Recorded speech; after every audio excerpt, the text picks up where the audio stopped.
You have made great changes in Canadian immigration and refugee law, and a lot of people, talking about that. Would you like to tell that what is your main purpose?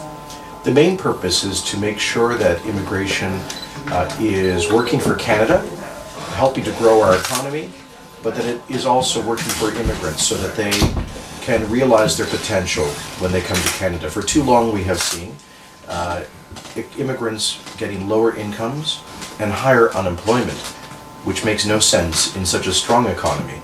So our reforms are focused on helping to invite those immigrants who are most likely to find and keep good jobs or start successful businesses, while at the same time maintaining our generous approach to family reunification and to actually increase our protection of refugees. For example, we are increasing by 20% the number of UN refugees who we welcome from around the world to receive the largest number of resettled refugees in the world per capita. And we're also strengthening our asylum system by creating a new full fact-based appeal, a new refugee appeal division for failed asylum seekers to make our system even more fair. So we believe that when all of these reforms are done, our system will be continue to be very open and generous, but we'll have better economic results, higher incomes and employment levels for immigrants. It will be faster and more flexible, and will strengthen public support for our world leadership in immigration, because Canada is receiving the highest per capita level of immigrants in the developed world, the highest sustained levels of immigration in Canadian history. If we want to maintain public support for that, we need to demonstrate that immigration is advancing Canada's economy and that our system is well managed. Mm-hmm. Yeah, and we know that China has the largest number of people, but no citizen. Citizenship has its own meaning. What's the meaning of Canadian citizenship?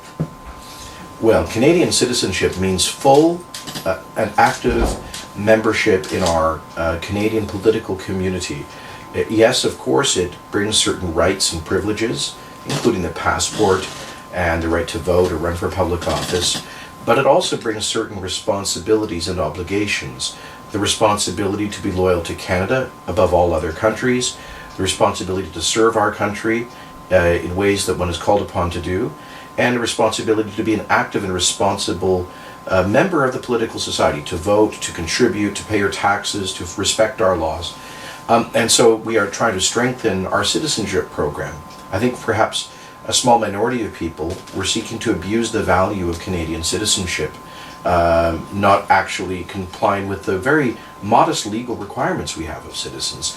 That's why we're going after a small number who have fraudulently obtained their citizenship, and ensuring that new citizens have at least a basic ability to get by in one of our two languages, and that they have a good knowledge of Canada, its values, symbols, history, and institutions. So citizenship isn't some status of convenience for people who want a passport, or people who want to benefit from Canada's generous social programs. It is a mutual obligation between Canada and the citizens, and that's why we're strengthening the whole citizenship process. We are ambitious for new Canadian citizens to succeed. We want them to integrate and be full participating members of our society, to realize their potential, and for that to happen, they need the basic equipment, including some ability to speak English or French, and some ability and some basic knowledge of Canada. Yeah, and we have a large number of Chinese immigrants in Canada too. China, of course, is a different social system. What should Chinese new immigrants learn as soon as possible when they came to Canada? They should, focus on learning English in most parts of Canada, or French, because that's the single most important factor in succeeding economically.